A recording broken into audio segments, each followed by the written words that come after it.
হিমন্ত বিশ্ব শর্মা কেন এত ভালোবাসি? কেন ভালোবাসি? এর ভিতরে কারণ আছে নিশ্চয়। ওনাকে ভালোবাসার যোগ্য উনি, সেই জন্য ওনাকে ভালোবাসি। ওনাকে ভালোবাসা দিতেই হবে, বাধ্য আপনি। আজকে এমন একটা ভিডিও নিয়েছি, যে ভিডিওটা দেখলে লক্ষ লক্ষ কোটি কোটি মানুষের অন্তরের ভিতরে শান্তি আসবে। কার উপরে শান্তি আসবে?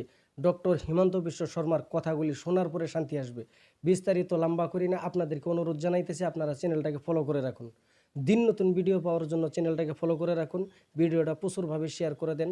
লক্ষ লক্ষ মানুষের মোবাইলে ভিডিওটা পৌঁছায় দিবেন বলে আশা রাখলাম। যে যখন দেখবেন তখন শেয়ার করবেন। তে লম্বা করি না, শুরু করা যাক।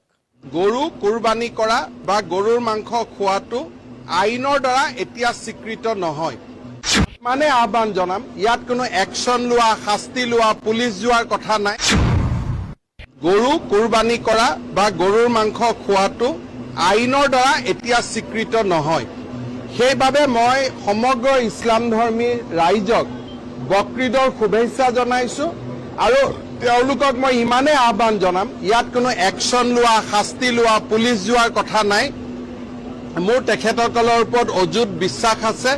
মই তেখেতসকলক বিনম্ৰতাৰ সৈতে আহ্বান জনাম, যাতে আন ধৰ্মৰ লোক থকা অঞ্চলত আপোনালোকে এনেকুৱা মাংসৰ কুৰবানী নিদিব বা এনেকুৱা জন্তুৰ কুৰবানী নিদিব বা এনেকুৱা পশুৰ কুৰবানী নিদিব যিয়ে আনজনৰ মনত দুখ দিব পাৰে। বাকী যি ধৰ্মীয় নীতি নীতি আছে আপোনালোকে সুন্দৰভাৱে পালন কৰক। মই আৰক্ষীকো কৈছো যে আপোনালোকে কাৰো পিছত দৌৰাদৌৰি কৰিব নালাগে। মোৰ ৰাইজৰ ওপৰত বিশ্বাস আছে, ৰাইজে আমাৰ এপিল বা ৰাইজে আমাৰ অনুৰোধ নিশ্চয় বিবেচনা কৰিব, গ্ৰহণ কৰিব। নিশ্চয় কথাগুলি শুনলেন আপনারা। এই কথাগুলি শোনার পরে একজন মানুষ, এমন মানুষ আছেন, এমন মুসলমান আছেন যে আপনার মনে কষ্ট লাগবে না।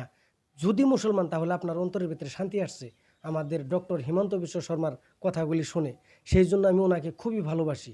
আর এটা আমার ব্যক্তিগত ভাব, আপনারা কী ভাবেন ওটা আপনাদের কথা।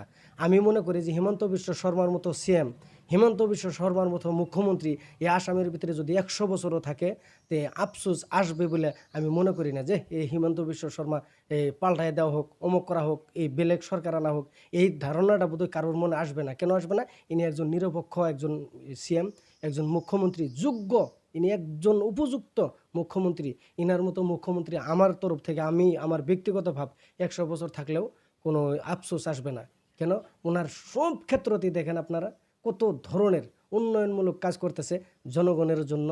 জনগণে কিভাবে কত ধরনের আসনি দিতেছে বা কত ধরনের সহায় সহযোগিতা করতেছে ডক্টর হিমন্ত বিশ্ব শর্মার কথায়, তা আপনারা সবাই দেখতেছেন। সেই জন্য আপনাদেরকে অনুরোধ জানাই, আপনারা ভিডিওটা প্রচুরভাবে শেয়ার করবেন আর প্রত্যেকটা মানুষকে ভিডিওটা দেখার সুযোগ করে দেবেন। এর সাথে আরেকটা কথা কয়ে নেই যে ডক্টর হিমন্ত বিশ্ব শর্মার যে আহ্বানটা আপনাকে আমাদেরকে করছে, যে যারা গরু কোরবানি দিবেন, কিন্তু এমন একটা জায়গায় কোরবানি দিবেন যে জায়গায় কোরবানি দিলে অন্য একজন মানুষের ক্ষতি না হয়, অন্য একজন মানুষ যাতে কষ্ট না পায়। আপনি যদি মানুষের কষ্ট দিয়ে যদি কোনো ইবাদত করেন, গরু কোরবানি হোক, যে কোনো ইবাদতই করুন না কেন, গরু কোরবানিটা একটা ইবাদত। আমরা আল্লাহ খুশি করার জন্য গরু কোরবানি দেই।